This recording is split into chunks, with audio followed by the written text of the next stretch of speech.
It was nearly midnight when Daniel, a single father and janitor, finished mopping the marble floors of the office tower. His back ached, and his hands were rough from years of scrubbing, but none of that mattered. The only thought in his mind was his daughter, Lily. At just 7 years old, Lily was his whole world.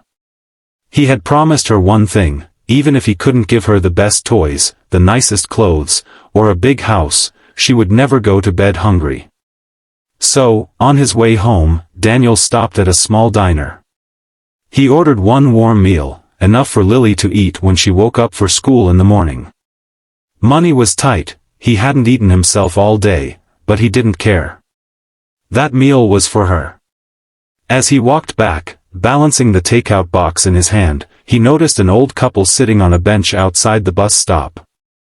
Their coats were thin, their faces tired, and the woman shivered in the cool night air.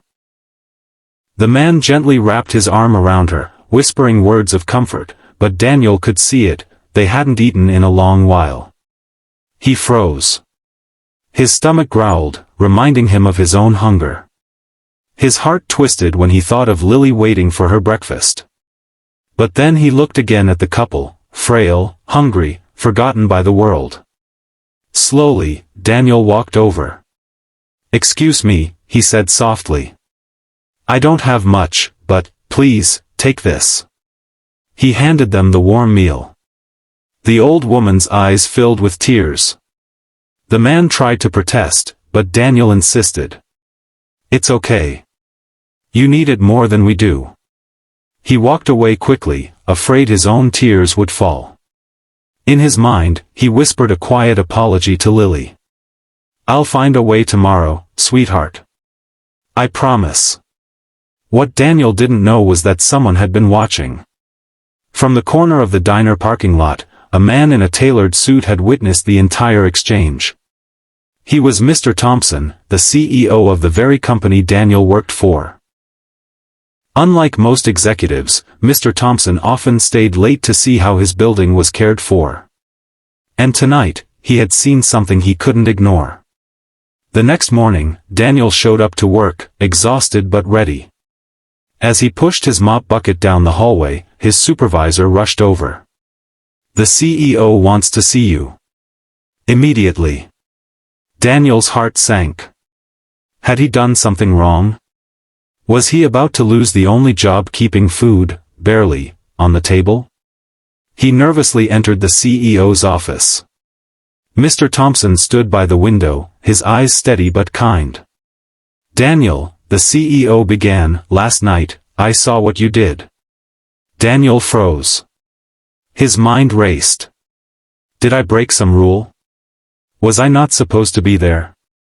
But then Mr. Thompson continued, his voice firm yet warm, "I saw you give away your daughter's meal to that elderly couple." Daniel swallowed hard, ashamed.